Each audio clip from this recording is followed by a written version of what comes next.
Hello and नमस्कार my dear friends. हमने हमारी अगले लेक्चर में स्पर्मेटोजेनेसिस के बारे में पढ़ा था, ठीक है। और आज की जो लेक्चर है उसमें हम oogenesis की जो प्रोसेस है उसके बारे में पढ़ेंगे, ठीक है। मैं आपको स्पर्मेटोजेनेसिस के बारे में थोड़ा सा बता देती हूँ, ठीक है। और फिर oogenesis के बारे में बताऊंगी। क्योंकि उन दोनों के बीच में कंपैरिजन के रिलेटेड भी कई सारे क्वेश्चंस पूछे जाते हैं, ठीक है। कि जो स्पर्मेटोजेनेसिस है उसके सेकेंड फेज में ये जब फॉर्म होता है देन oogenesis में क्या फॉर्म होता है, ऐसे कई सारे क्वेश्चंस नीट में पूछे जाते हैं, ठीक है। सो पहले मैं आपको स्पर्मेटोजेनेसिस जो है वो क्विक रिवाइज करवा देती हूँ, ठीक है। ये क्या मैंने लिखा है बेटा, प्राइमोर्डियल जर्म सेल, ठीक है। मैंने आपको बताया था कि प्राइमोर्डियल जो जर्म सेल है जो कि स्टेम सेल है एम्ब्रियोनिक स्टेज में प्रेजेंट रहते हैं, ठीक है। और वो डिफरेंशिएट करके मेल जो है उसमें टेस्टिस फॉर्म करते हैं ड्यूरिंग फीटस लाइफ और एम्ब्रियोनिक लाइफ, ठीक है। सो ये जो प्राइमोर्डियल जर्म सेल है वो फर्दर डेवलप, डिवाइड और यू कैन से डिफरेंशिएट होके जो टेस्टिस जो है जो कि मेल गोनाड्स उसका सिंथेसिस एम्ब्रियोनिक लाइफ के टाइम में करते हैं, ठीक है। उतना आपको मालूम है बेटा। फिर क्या होता है आफ्टर दी और eight the time of puberty, ये आपको याद रखना है कि at the time of puberty जो मेल है उसमें स्पर्मेटोजेनेसिस की प्रोसेस स्टार्ट होती है, ठीक है। इसमें कई सारे बच्चों को कंफ्यूजन रहती है कि जो मेल है उसमें eight the time of puberty जो स्पर्मेटोजेनेसिस की जो प्रोसेस है वो स्टार्ट होती है, लेकिन फीमेल में ऐसा नहीं है। उसमें एम्ब्रियोनिक लाइफ में ही oogenesis की प्रोसेस स्टार्ट होती है, ठीक है। सो आपको ये ध्यान रखना है कि जो प्राइमोर्डियल जर्म सेल है वो ड्यूरिंग एम्ब्रियोनिक लाइफ जो है वो टेस्टिस का फॉर्मेशन करते हैं। समझ में आ रही है बात। टेस्टिस का फॉर्मेशन जो है वो जो एम्ब्रियोनिक लाइफ है वो टाइम में कर देते हैं, ठीक है। लेकिन eight the time of puberty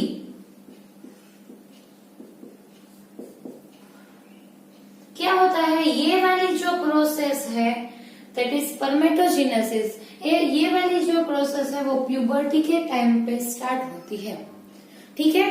क्यों ऐसा, क्योंकि यहाँ पे हार्मोनल चेंजेस आते हैं, ठीक है। उसके बारे में मैं अभी आपको बताती हूँ। पहले हम थोड़ा सा oogenesis के बारे में पढ़ लेते हैं, ठीक है। फिर दोनों में मेल एंड जो फीमेल है दोनों में कैसे हार्मोनल चेंजेस आते हैं वो मैं आपको साथ में बता दूंगी, ठीक है।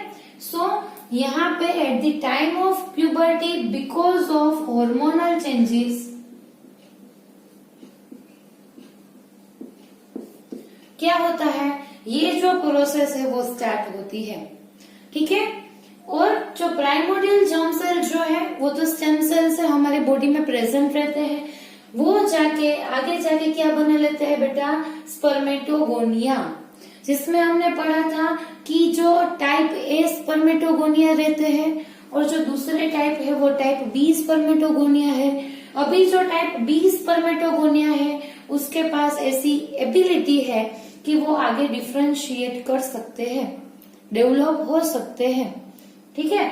सो ये जो स्पर्मेटोगोनिया जो टाइप बी वाले होते हैं फिर वो आगे जाके क्या बना लेते हैं बेटा, प्राइमरी स्पर्मेटोसाइट, ठीक है। स्पर्मेटोगोनिया जो बी टाइप वाले हैं that will form further the primary spermatocyte. यहाँ पे माइटोसिस नहीं हो रहा, ठीक है। ये जो स्पर्मेटोगोनिया टाइप बी होते हैं वो आगे जाके प्राइमरी स्पर्मेटोसाइट बना देते हैं, ठीक है। फिर जो प्राइमरी स्पर्मेटोसाइट है वो आगे जाके कौन सा फेज बेटा, मियोसिस वाली जो प्रोसेस है उसमें से पास होके फिर secondary spermatocyte after the meiosis 1 and then secondary spermatocyte after the meiosis 2 it will form the spermatids. ठीक है, सो ये जो प्रोसेस है दैट इज मियोसिस। ठीक है, देन दीज स्पर्मेटिड्स, ये वाले जो फॉर्म हुए, ठीक है, ये जो स्पर्मेटिड्स है वो आगे जाके अपने में स्ट्रक्चरल चेंजेस लाते हैं और मैच्योर स्पर्मेटोजुआ और यू कैन से स्पर्म फॉर्म हो जाते हैं। ठीक है, ये प्रोसेस हमने अगले लेक्चर में पढ़ी। ठीक है, अभी कई सारे जो क्वेश्चंस है, कई सारी रेफरेंस बुक है, सारी जगह पे ये जो फेज है उसके अलग अलग नाम दिए हैं, मैंने आपको बताया था। ठीक है, तब हमने क्या पढ़ा था बेटा कि जो फर्स्ट फेज है दैट इज मल्टीप्लीकेशन फेज और माइटोसिस का फेज है, ठीक है, वो यहां तक का है, प्राइमरी स्पर्मेटोसाइट तक का।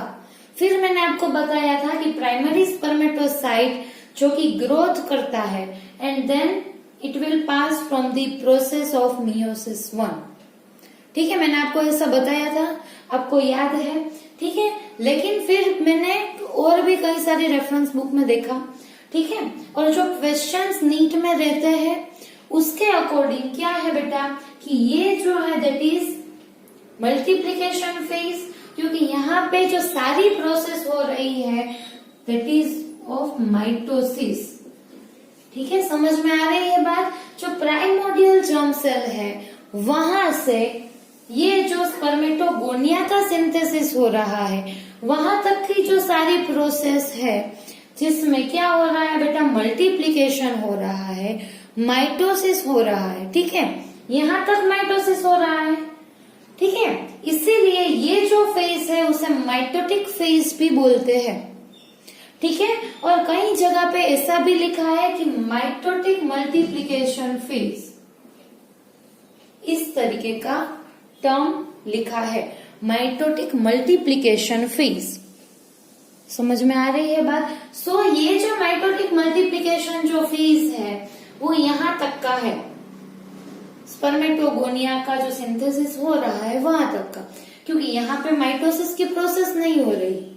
ठीक है, समझ में आ रही है बात। यहाँ पे सिर्फ क्या हो रहा है बेटा, डिफ्रेंशिएशन हो रहा है, थोड़ा सा ग्रोथ हो रहा है।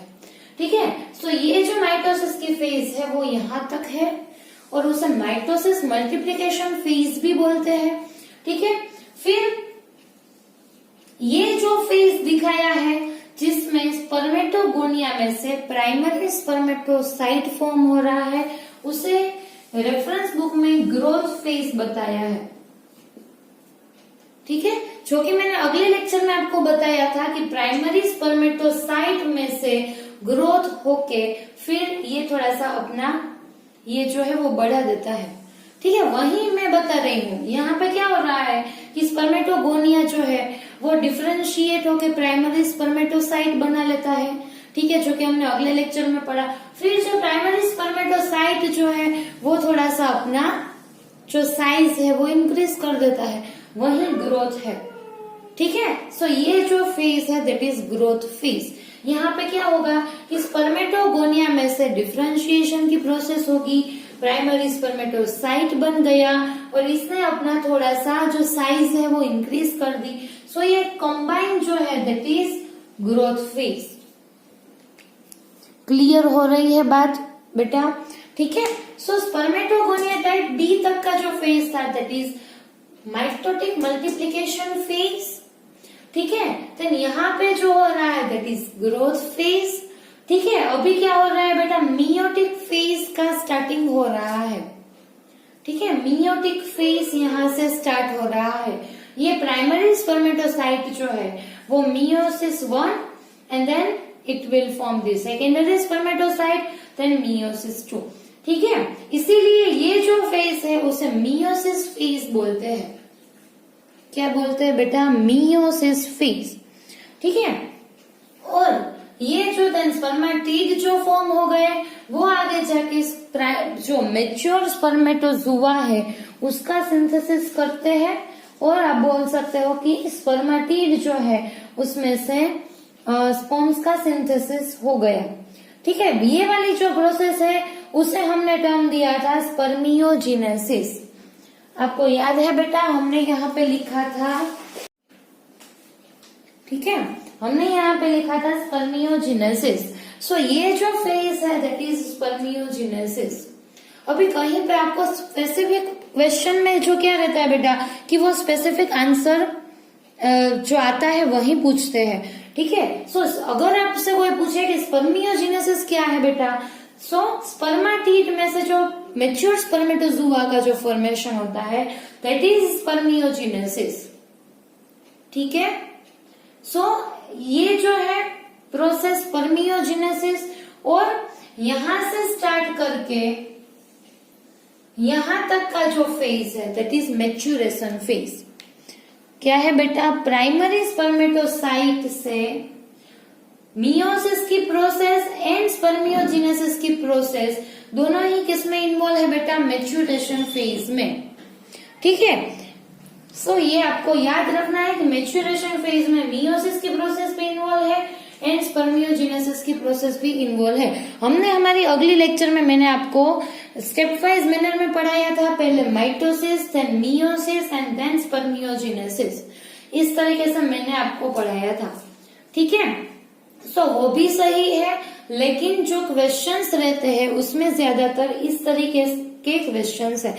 मैंने कई सारे क्वेश्चंस देखे, ठीक है, आफ्टर दैट वीडियो, एंड उसमें मैंने देखा कि जो मैच्योरेशन फेज है उसमें ही ये मियोटिक फेज को भी इन्वॉल्व करते हैं और स्पर्मियोजेनेसिस की प्रोसेस को भी इन्वॉल्व करते हैं, ठीक है। सो आपको इस तरीके से याद रखना है कि ये जो फेज था जिसमें प्राइमोडियल जर्म सेल में से जो स्पर्मेटोगोनिया टाइप बी का फॉर्मेशन हुआ दैट इज माइटोसिस फेज, ठीक है। अभी देन इसका ग्रोथ हुआ, वो तो हमने ऐसे ही पढ़ा था, ठीक है, कि ग्रोथ हो रहा है, ठीक है। सिर्फ क्या आपको नया क्या याद रखना है, क्या मॉडिफाई करना है, सिर्फ एक ही step that is maturation phase, ठीक है।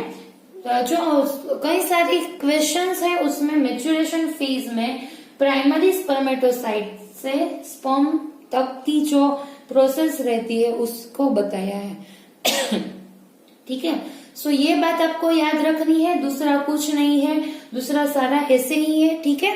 So first step mitosis, second meiosis and third spermiogenesis, और जो थर्ड जो है, और अगर उस तरीके से आप बात करें multiplication, growth phase and maturation phase, then multiplication वाला ये फेज माइटोसिस वाला, then growth phase and then maturation phase, ठीक है। टर्म्स ऐसे है जिससे आपको कंफ्यूजन हो सकती है, लेकिन आपको कंफ्यूज नहीं होना है, ठीक है।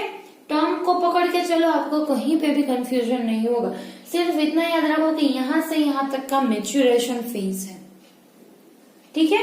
सिर्फ ये वाली प्रोसेस नहीं बल्कि ये पूरा जो है दैट इज मैच्योरेशन फेज, ठीक है। इतना क्लियर हो गया बेटा। सो ये थी किसकी प्रोसेस थी, स्पर्मियोजेनेसिस की, ठीक है। सो यहाँ पे हमने क्या देखा कि यहाँ पे फोकस कीजिए, यहाँ पे हमने क्या देखा बेटा कि जो फर्स्ट फेज था that is meiotic multiplication phase, उसके बाद सिंथेसाइज हुआ spermatogonia,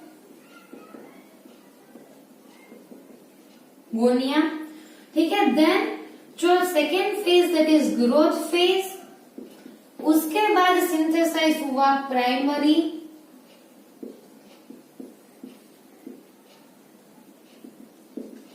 spermatocyte, and then maturation phase जिसमें क्या आता है बेटा, मियोसिस एंड स्पर्मियोजेनेसिस दोनों ही इन्वॉल्व है उसमें। उसके बाद फॉर्म हुआ स्पर्म और मैच्योर स्पर्मेटोजुआ, ठीक है। अभी इसी जो ये जो सारे स्टेप है उसमें ही मैं आपको दिखा देती हूँ कि अगर हम फीमेल की बात करते हैं then after the completion of first phase that is mitotic multiplication phase, उसके बाद यहाँ पे क्या सिंथेसाइज होगा बेटा, oogonia, ठीक है। उसमें स्पर्मेटोगोनिया सिंथेसाइज हुआ था। सो यहाँ पे क्या सिंथेसाइज होगा, oogonia। फिर यहाँ पे ग्रोथ फेज हुआ, उसके बाद सिंथेसाइज हुआ था प्राइमरी स्पर्मेटोसाइट, फिर यहाँ पे क्या सिंथेसाइज होगा बेटा, प्राइमरी oocyte। ठीक है, फिर मेच्योरेशन फेज के बाद यहाँ पे सिंथेसाइज हुआ था मेच्योर स्पर्मेटोजुआ। ठीक है, लेकिन यहाँ पे क्या है बेटा, थोड़ा सा अल्टरेशन है। ठीक है, यहाँ पे मेच्योरेशन जो फेज है, मियोसिस 1, मियोसिस 2, ठीक है, ऐसा जो फेज है, उसके बाद ओवम सिंथेसाइज होता है, लेकिन ये सारी जो फीमेल है उसमें नहीं सिंथेसाइज होता। ठीक है, ये बात में, ये जो लास्ट फेज है वो अभी मैं यहाँ पे आपको दिखाती हूँ, तब आपको समझ में आएगा। ठीक है, इतना क्लियर हो गया बेटा। ओके, अभी हम जो है वो फीमेल में जो प्रोसेस है, दैट इज oogenesis, उसके बारे में पढ़ लेते हैं कि oogenesis प्रोसेस में क्या इन्वॉल्व है। अभी अब यहाँ पे देख लो कि एम्ब्रियोनिक लाइफ जो है, फीमेल जब मदर वूम में, जो फीमेल बेबी है वो मदर वूम में रहता है, यानी कि जब उसकी एम्ब्रियोनिक लाइफ है, तब क्या होता है बेटा, अराउंड 1 मंथ। ठीक है, यानी कि 1 महीने में क्या होता है, उसमें 1500 से 2000 तक के प्राइमोर्डियल जर्म सेल्स प्रेजेंट रहते हैं। कितने, 1500 से 2000 तक के प्राइमोर्डियल जर्म सेल जो है वो एम्ब्रियोनिक लाइफ में अराउंड 1 मंथ, ठीक है, यानी कि 1 महीने में अराउंड 1 मंथ क्या होता है बेटा, मैंने आपको क्या बताया कि 1500 से 2000 जितने प्राइमोर्डियल जर्म सेल्स प्रेजेंट रहते हैं। ठीक है, इतना क्लियर हो गया। अभी क्या होगा कि जैसे जैसे एम्ब्रियो जो है उसका जैसे जैसे डेवलपमेंट हो रहा है, उसमें डिफरेंशिएशन की प्रोसेस हो रही है, ठीक है, ऑर्गन डेवलपमेंट की जो प्रोसेस हो रही है, उससे क्या होगा, उसके बाद around 4th to 5th month, कब, 4th to 5th मंथ, यानी कि 20 to 24 वीक्स हुए। ठीक है, तब क्या होगा बेटा कि जो प्राइमोर्डियल जर्म सेल है वो बाय द प्रोसेस ऑफ, कौन से प्रोसेस बेटा, माइटोटिक मल्टीप्लिकेशन की जो प्रोसेस है उसमें से पास होके अराउंड 7 to 8 मिलियन, ठीक है, कितने थे बेटा, 1500 अराउंड, ठीक है, उसमें से 7 to 8 मिलियन जितने oogonia बना लेता है। ठीक है, मैंने आपको क्या बोला बेटा कि जो oogenesis की प्रोसेस है वो फीमेल में जो एम्ब्रियोनिक लाइफ है उससे ही स्टार्ट हो जाती है। ठीक है, मेल जैसा नहीं है कि at the time of puberty जो प्रोसेस है वो स्टार्ट होती है। ठीक है, so in female around 4 to 5th month क्या होता है कि ये जो प्राइमोर्डियल जर्म सेल है वो माइटोटिक मल्टीप्लिकेशन की जो प्रोसेस है उसमें से पास होंगे और 7 to 8 मिलियन जितने oogonia सिंथेसाइज कर देंगे, जो कि मैंने यहाँ पे लिखा है oogonia। ठीक है, by the process of mitotic multiplication. इतना क्लियर हो गया। ठीक है, अभी 7 to 8 मिलियन जितने oogonia सिंथेसाइज हो गए, दूसरा कुछ नहीं है, सिर्फ माइटोसिस की प्रोसेस हुई। अभी सेकेंड स्टेप कौन सा आया था बेटा, ग्रोथ फेज का था। ठीक है, तभी क्या होगा कि जो ग्रोथ फेज में से ये जो oogonia है वो पास होंगे। ठीक है, और क्या बना लेंगे, प्राइमरी oocyte। यहाँ पे क्या बना था, प्राइमरी स्पर्मेटोसाइट, फिर यहाँ पे क्या बना बेटा, प्राइमरी oocyte। वैसा ही है और कुछ नहीं है, जहाँ पे डिफरेंस आएगा मैं आपको बता दूंगी। ठीक है, mitotic multiplication phase then growth phase. Growth होके जो oogonia है उसने प्राइमरी oocyte बना लिया। इतना क्लियर है। ये जो प्राइमरी oocyte फॉर्म हुआ, ठीक है, वो अभी क्या, कौन सा स्टेप आएगा, मियोसिस का स्टेप आएगा। मेच्योरेशन में आपको मालूम है कि मियोसिस की प्रोसेस इन्वॉल्व है। ठीक है, सो ये जो प्राइमरी oocyte है वो मियोसिस 1 में एंटर होगा। ठीक है, मियोसिस 1 में जैसे ही एंटर होगा वो जो मियोसिस में आपको मालूम है मियोसिस 1 होता है, मियोसिस 2 होता है, मियोसिस में भी प्रोफेज 1, ठीक है, मेटाफेज 1, एनाफेज 1, टीलोफेज 1, ठीक है, ऐसे फेज है। Then in meiosis 2 prophase 2, metaphase 2, anaphase 2, telophase 2, ये सारी चीजें हमने 11th में पढ़ी है, ठीक है। सो उसमें भी मियोसिस 1 का जो पहला फेज है दैट इज प्रोफेज 1, उसमें भी कई सारे फेज आपको मालूम है, ठीक है, डिप्लोटिन, जाइगोटिन, पेकाइटिन, ये सारे जो फेजेस है, ठीक है, जो कि हमने पढ़ रखे हैं। सो ये जो फेज है उसमें से डिप्लोटिन जो फेज है, प्रोफेज 1 में जो फेज है ना डिप्लोटिन वाला, ठीक है, आपको याद है बेटा, ठीक है, कि प्रोफेज में डिप्लोटिन का जो फेज आता है, ठीक है। सो ये जो प्राइमरी oocyte है, ये जब मियोसिस 1 में पास हो रहा होगा, जब प्रोफेज 1 का जब डिप्लोटिन वाला जो फेज आएगा, तब ये प्राइमरी oocyte है वो वही डिप्लोटिन फेज में ही वहीं पे अरेस्ट हो जाएगा।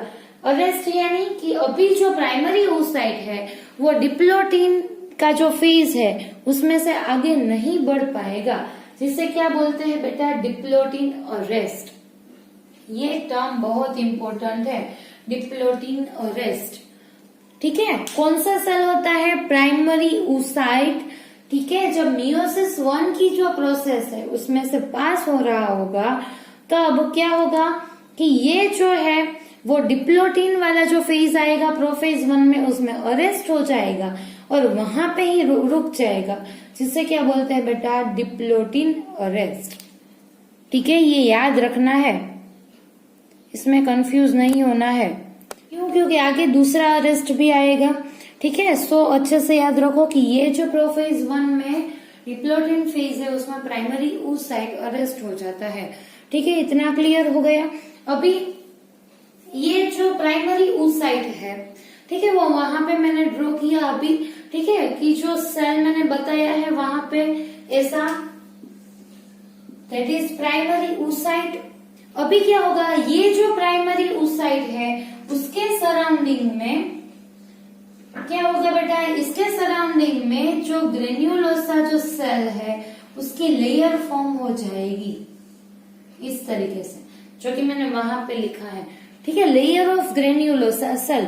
सो ये जो प्राइमरी oocyte जो कि बीच में है यहाँ पे, ठीक है, उसके सराउंडिंग में ये ग्रेन्युलोसा सेल की एक लेयर फॉर्म हो गई, ठीक है।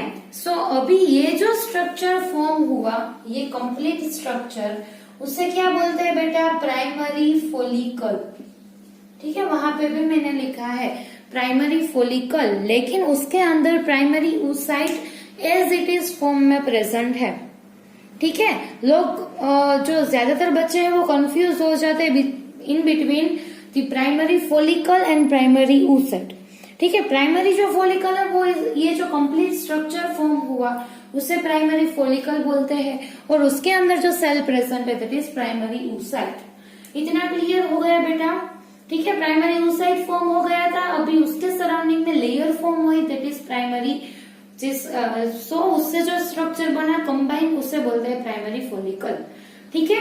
अभी ये देख लो 1 मंथ में इतने प्राइमोर्डियल जर्म सेल थे, फिर उसमें से 7 to 8 मिलियन oogonia फॉर्म हुए, ठीक है। फिर ये जो है आगे ग्रोथ कर गया, ठीक है, और लास्ट में जब फीमेल का बर्थ होगा तब उसमें प्राइमरी फोलिकल्स प्रेजेंट होगी उसकी ओवेरी में, ठीक है। ये मैंने यहाँ पे लिखा है 8 to 9 मंथ में प्राइमरी oocyte का फॉर्मेशन होता है, ठीक है।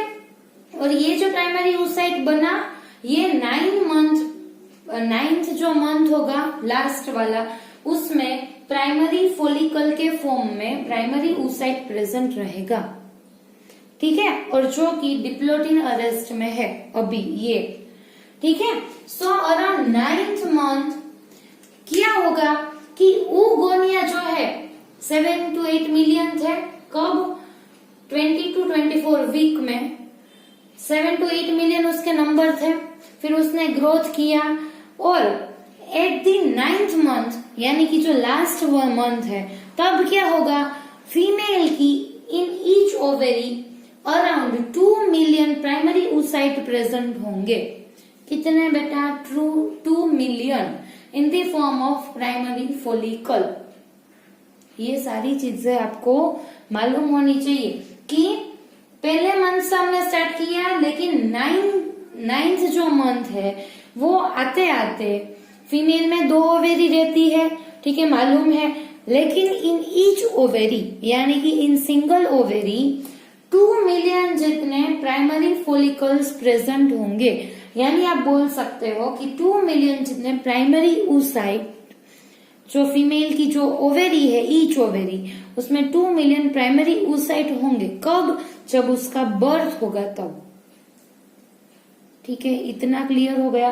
सो at the time of birth primary follicle अपने डिप्लोटिन अरेस्ट में होंगे, ठीक है, और 2 मिलियन जितने इन ईच ओवेरी प्रेजेंट होंगे।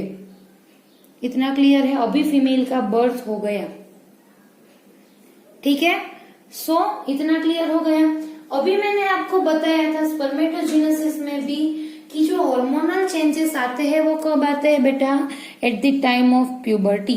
प्यूबर्टी के टाइम पे हार्मोनल चेंजेस आते हैं।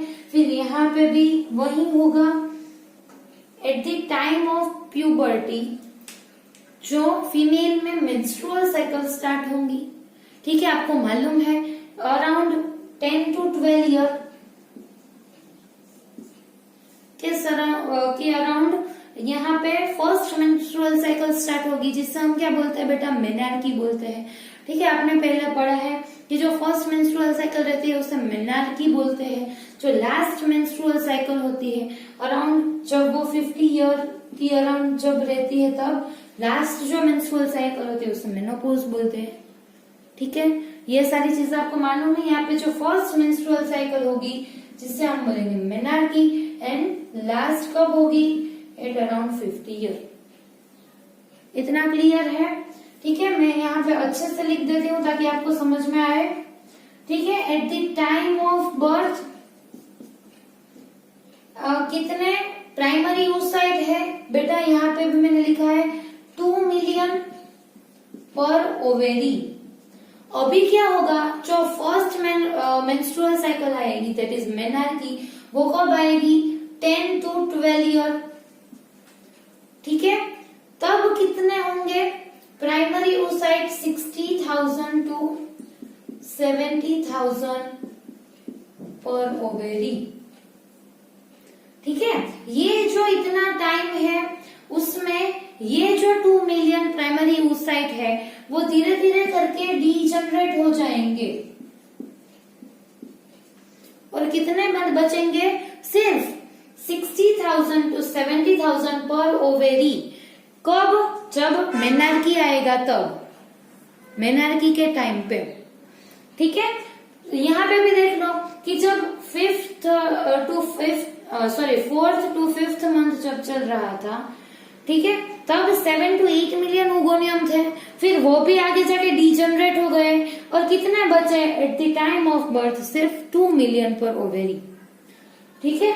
और eight the time of menarche तब कितने होंगे बेटा? सिर्फ 60,000 to 70,000 प्राइमरी oocyte पर ओवेरी, ठीक है। ये सारे डेटा आपको अच्छे से क्लियर होने चाहिए, ठीक है।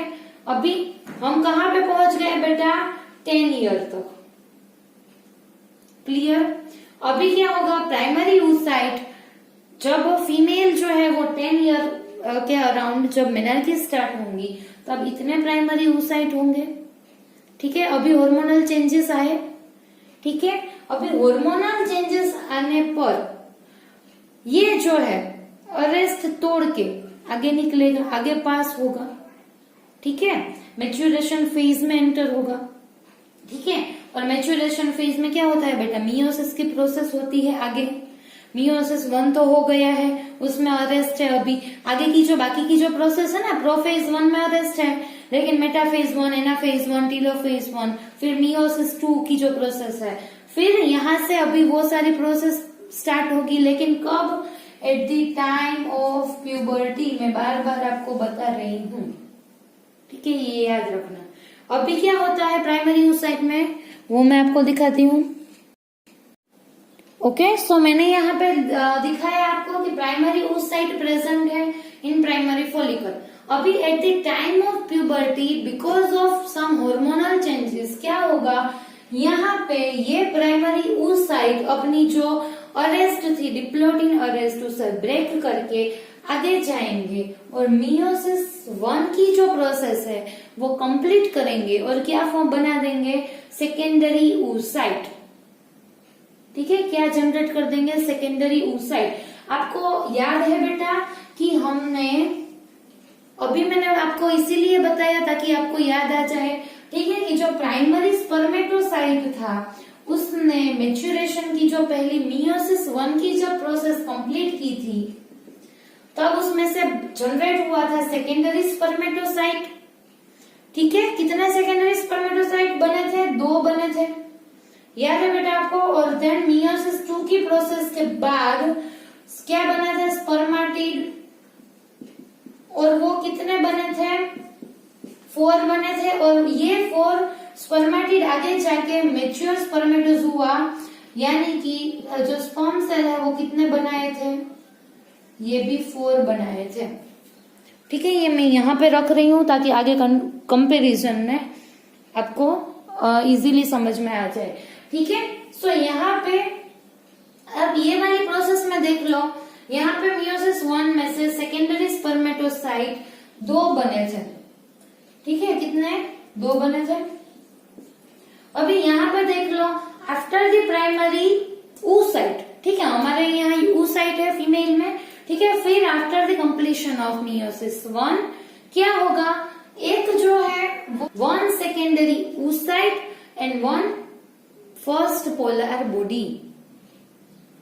ठीक है, इतना बना लिया, यानी कि फीमेल में क्या हो रहा है बेटा कि after the completion of meiosis 1 सिर्फ एक ही सेकेंडरी oocyte जनरेट हो रहा है, जबकि मेल में क्या है बेटा, after the completion of meiosis 1 2 secondary spermatocyte generate हुए थे, यहाँ पे सिर्फ एक ही सेकेंडरी oocyte जनरेट हो रहा है।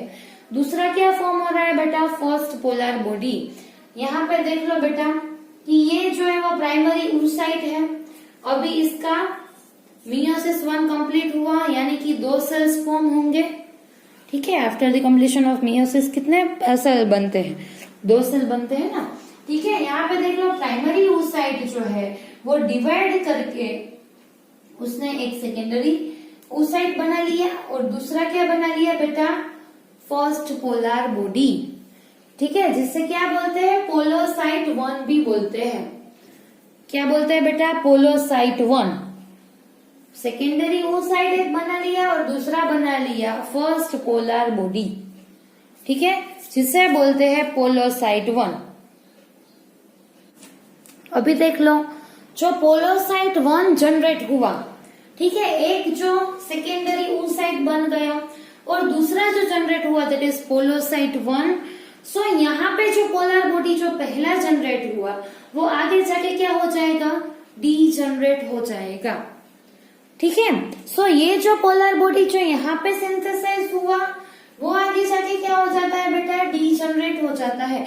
और कहीं पे भी इन फीमेल रिप्रोडक्टिव सिस्टम ये जो प्रोसेस है oogenesis, यहाँ पे जब भी पोलर बॉडी सिंथेसाइज होगा वो क्या हो जाएगा, डी जनरेट हो जाएगा। फिर यहाँ पे देख लो, फर्स्ट पोलर बॉडी क्या हो गया, डी जनरेट हो गया। ठीक है, और सेकेंडरी oocyte जो कि ये जो फॉलिकल है उसमें प्रेजेंट है। ठीक है, इतना क्लियर हो गया।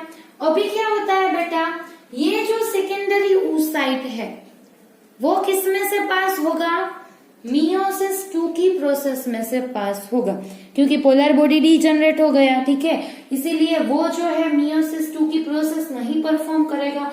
यहाँ पे 2 सेल्स जो है वो मियोसिस 2 की प्रोसेस परफॉर्म करते थे, जिसकी वजह से 4 स्पर्मेटिड जनरेट हुए। ठीक है, 4 स्पर्मेटिड जनरेट हुए, लेकिन इन फीमेल सिर्फ एक ही सेकेंडरी oocyte है यहाँ पे। ठीक है, यानी कि अभी ये ही सेकेंडरी oocyte ही सिर्फ मियोसिस 2 की प्रोसेस में से पास होगा। ठीक है, इसके जैसा नहीं है, सिर्फ एक ही पास हुआ। ठीक है, और जैसे ही ये मियोसिस 2 की प्रोसेस में एंटर होगा, ठीक है। जैसे ही ये मियोसिस 2 की प्रोसेस में एंटर होगा, क्या होगा बेटा, ये जो है फिर से मेटाफेज 2 जो है उसमें अरेस्ट हो जाएगा। कौन सा फेज बेटा, मेटाफेज 2, फिर से दूसरा अरेस्ट आया। ठीक है, ये याद रख लो। जैसे ही सेकेंडरी स्पर्मेटोसाइट मियोसिस 2 में से पास होगा, ये जो है वो मेटाफेज 2 की जो प्रोसेस है उसमें अरेस्ट हो जाएगा। ठीक है, अभी जैसे ही ये मेटाफेज 2 की प्रोसेस में अरेस्ट हुआ, कौन सी प्रोसेस स्टार्ट होगी बेटा, ओव्यूलेशन की प्रोसेस स्टार्ट होगी। ओव्यूलेशन क्या है बेटा, मैंने आपको पहले ही बताया, ओवेरियम में से जो रिलीज होता है एग, वो प्रोसेस जो है उसे ओव्यूलेशन बोलते हैं। और जैसे ही ओव्यूलेशन की प्रोसेस होती है, ये जो एग सेल है वो कहाँ आ जाता है बेटा, फैलोपियन ट्यूब में आ जाता है। हमने अभी तक ऐसा पढ़ा है। ठीक है, लेकिन अब आपको थोड़ा सा डिटेल में पढ़ना है बेटा, क्या कि ये जो ओव्यूलेशन की प्रोसेस हो रही है उसमें ओवम का रिलीज नहीं होता, एग सेल का रिलीज नहीं होता, किसका रिलीज होता है, ओविडक्ट में सेकेंडरी oocyte जो है वो ओव्यूलेशन की प्रोसेस में ये जो फोलिकल है उसे ब्रेक करके आगे निकल जाएगा और फैलोपियन ट्यूब में एंटर हो जाएगा। ठीक है, समझ में आ रही है बात। क्या मैंने बोला कि सेकेंडरी oocyte जो है वो फैलोपियन ट्यूब में एंटर होता है, ओवम एंटर नहीं होता। ठीक है, सो ये जो है सेकेंडरी oocyte, ये यहाँ पे जो ग्राफियन फॉलिकल होगी, ये सारी फॉलिकल के बारे में मैं अभी नेक्स्ट लेक्चर में आपको बताने ही वाली हूँ। ठीक है, अभी उसमें नहीं पढ़ना है, सिर्फ ये पढ़ो कि ये जो सेकेंडरी oocyte है वो फॉलिकल को ब्रेक करके इन दी मेटाफेज 2 का जो स्टेप है, फेज है, उसमें अरेस्ट होके फिर फैलोपियन जो ट्यूब है, ओविडक्ट जो है, उसमें चला जाएगा। ठीक है, सो ये जो है ओव्यूलेशन की प्रोसेस में रिलीज होगा और ओविडक्ट में आएगा जो सेकेंडरी oocyte होगा। बहुत इंपॉर्टेंट क्वेश्चन है, ओवम नहीं होगा। ठीक है, अभी क्या होगा आगे बेटा, अभी ये जो रिलीज हुआ फैलोपियन ट्यूब में, अभी दो कंडीशंस वहां पे हो सकती है। पहली कंडीशन कि ये जो रिलीज हुआ सेकेंडरी oocyte, वो आगे जाके क्या होगा कि जो मैच्योर स्पर्मेटोजोआ की जो एंट्री हुई है उससे फ्यूज भी हो सकता है। पहली कंडीशन, फ्यूज होगा तो क्या होगा, जाइगोट की फॉर्मेशन होगी, फिर एम्ब्रियो एंड फिर फीटस का जो फॉर्मेशन होगा वो वाली प्रोसेस हो सकती है। और दूसरी कंडीशन क्या है कि दूसरी कंडीशन ये है कि मेंस्ट्रुअल साइकिल। ठीक है, दूसरी कंडीशन जो मेंस्ट्रुअल साइकिल है, यानी कि स्पर्म की एंट्री नहीं हुई और सेकेंडरी oocyte जो है वो आगे जाके रिलीज हो जाता है विद दी एंडोमेट्रियम जो कि लेयर थी यूट्रस की। ठीक है, इतना क्लियर हो गया। सो ये दो कंडीशन है। अभी if it fuse with the sperm and fertilise, ठीक है, ये अगर फ्यूज होगा तो क्या होगा बेटा कि ये जो है मेटाफेज 2 का जो अरेस्ट है वो ब्रेक हो जाएगा। अच्छे से पढ़ना बेटा, थोड़ा सा डिफिकल्ट है। ठीक है, कि अगर ये जाके स्पर्म सेल से फ्यूज हो गया एंड फर्टिलाइज हो गया तो अब क्या होगा, ये जो मेटाफेज 2 का जो अरेस्ट है वो ब्रेक हो जाएगा और जो सेल है सेकेंडरी oocyte, वो आगे की जो प्रोसेस है एनाफेज, टेलोफेज, वो वाली प्रोसेस में से पास होगा। इतना क्लियर है बेटा। सो ये जो है अरेस्ट ब्रेक हुआ, यानी कि मेटाफेज के बाद एनाफेज एंड टेलोफेज 2 की प्रोसेस आएगी, फिर साइटोकाइनेसिस की प्रोसेस आएगी। ठीक है, उससे क्या होगा, फर्दर 2 सेल का जनरेशन होगा। ठीक है, after the completion of meiosis 2 क्या होता है, एक सेल में दूसरे 2 सेल बनते हैं एक सेल में से।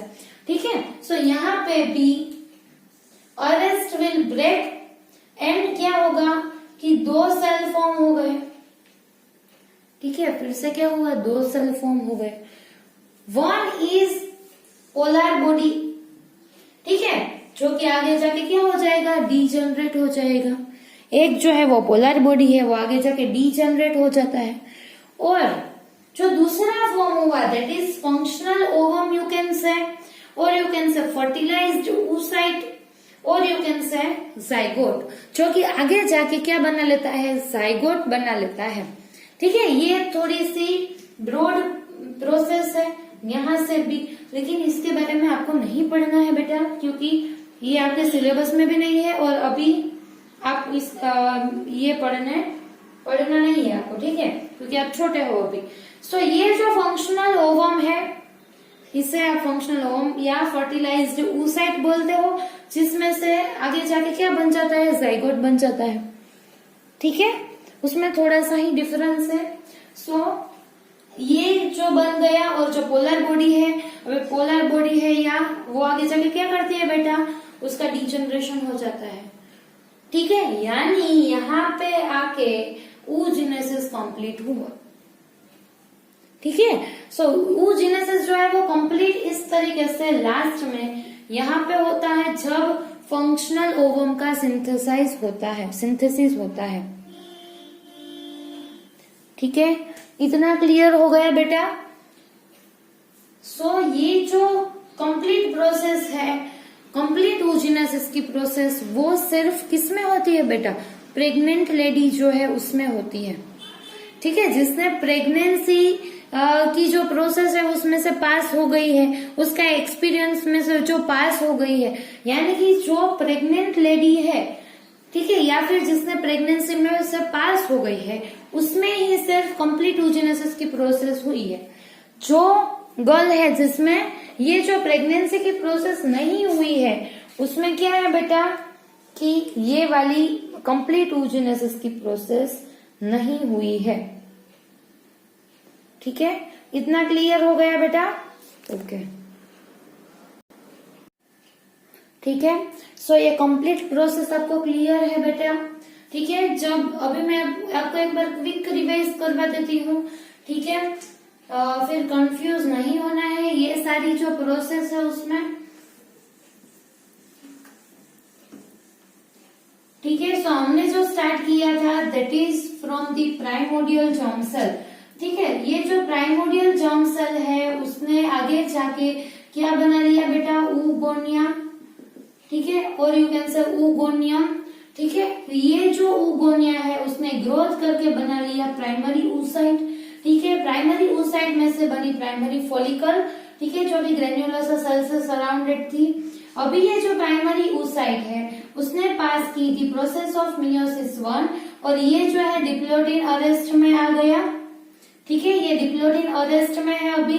ठीक है, अभी at the time of puberty because of hormonal changes क्या होगा कि ये जो है ये ब्रेक करके आगे जाएगा, और ये जो प्रोसेस है वो कंप्लीट करके बना लेगा सेकेंडरी oocyte एंड फर्स्ट पोलोसाइट, और यू कैन से polar body. First polar body form कर दिया, now it will degenerate further,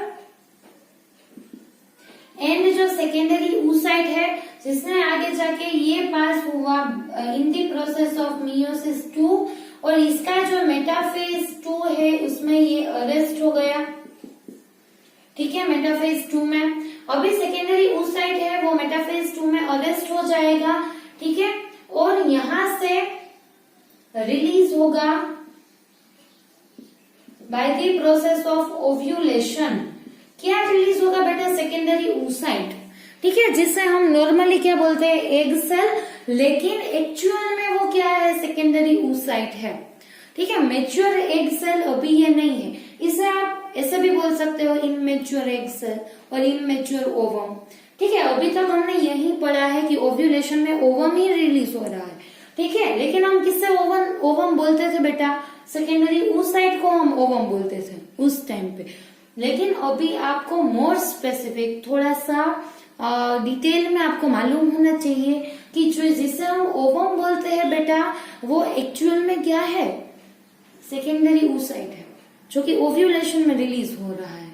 ठीक है, अभी ये जो रिलीज हुआ ओव्यूलेशन में सेकेंडरी oocyte, अभी यहाँ पे अगर स्पर्म की एंट्री नहीं हो रही, क्या हो रही है, नहीं एंट्री हो रही, फिर क्या होगी फर्स्ट कंडीशन की, ये जो इमेच्योर एग सेल है या फिर या बोल सकते हो सेकेंडरी oocyte है, वो आगे जाके क्या हो जाएगा, मेंस्ट्रुअल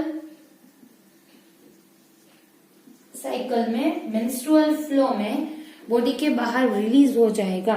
लेकिन अगर स्पर्म की एंट्री हो रही है, ठीक है, देन क्या होगा, इट विल ब्रेक दी जो मेटाफेज 2 का जो अरेस्ट है, यहाँ पे मियोसिस 1 है, कहाँ पे है, यहाँ पे जो मेटाफेज 2 का अरेस्ट है, ठीक है, वो ब्रेक हो जाएगा एंड क्या फॉर्म होगा, मेच्योर ओवम, जिसमें से फर्दर फीटस का डेवलपमेंट होगा। ठीक है, इतना क्लियर है। फिर यहाँ पे oogenesis की प्रोसेस खत्म होगी, ठीक है, जो कि नॉर्मल जो सारी गर्ल्स में नहीं होती, जिसने प्रेगनेंसी का एक्सपीरियंस किया है उसमें ही होती है। ठीक है, इतना क्लियर हो गया बेटा। सो ये कंप्लीट साइकिल हमने oogenesis के बारे में पढ़ी। ठीक है, आपकी टेक्स्ट बुक में इतना डिटेल में नहीं दिया है बेटा, लेकिन ये आपको मालूम होना चाहिए, ठीक है, क्योंकि आपको नीट के जो क्वेश्चन है वो सोल्व करने हैं। ठीक है, सो इतना क्लियर हो गया। हमने प्राइमोर्डियल जर्म सेल से स्टार्ट किया था, हमने स्पर्मेटोजेनेसिस जो है उसकी और oogenesis की जो कंपैरिजन हमने की। ठीक है, कि कहाँ कहाँ पे जो डिफरेंसेस है, आपको मालूम है कि जो स्पर्म सेल कितने फॉर्म हुए थे, 4 हुए थे, लेकिन यहाँ पे सिर्फ एक ही मैच्योर ओवम प्रोड्यूस हो रहा है। ठीक है, सो ये सारी चीजें आप अपने आप ही कंपेयर कर सकते हो। ठीक है, आप अभी मैंने आपको ये सारी जो चीजें है वो मैंने आपको बता दी। ठीक है, अभी हम नेक्स्ट लेक्चर में जो मैंने आपको हॉर्मोन्स वाली बात बताई थी वो मैं आपको नेक्स्ट लेक्चर में अभी ये जो कॉन्सेप्ट है वो नेक्स्ट लेक्चर में बता दूंगी। फिर हम हार्मोन डिस्कस करने के बाद हम जो है ये सारी फॉलिकल्स के बारे में पढ़ेंगे कि कौन कौन सी फॉलिकल्स रहती है, टर्शरी फॉलिकल एंड जो सेकेंडरी फॉलिकल, ग्राफियन फॉलिकल, ये जो कंप्लीट स्ट्रक्चर है जो कि ओवेरी का, उसके बारे में मैं आपको बताऊंगी। फिर हम मेंस्ट्रुअल साइकिल के बारे में पढ़ेंगे। ठीक है, लेकिन सबसे पहले आपको ये जो गैमेटोजेनेसिस की जो प्रोसेस है वो आपको आनी चाहिए, क्योंकि ये जो गैमेटोजेनेसिस की प्रोसेस है उसमें से ज्यादा क्वेश्चंस पूछते हैं ये लोग। क्यों? क्योंकि यहाँ पे कंफ्यूजन होने के चांसेस भी ज्यादा है। ठीक है, सो दोनों ही प्रोसेस बहुत अच्छे से पढ़ो। ठीक है, नोट्स बना के लिखो, कुछ भी करो, लेकिन आपको आनी चाहिए। ठीक है, फिर भी अगर आपको कोई डाउट है सो आप मुझे बता सकते हो। ठीक है, मैं आपको आंसर दूंगी, आप मुझे बताना। ठीक है, और अगर आपको ये वीडियो अच्छा लगा है then like, share and subscribe, and thank you so much for watching this video. Thank you.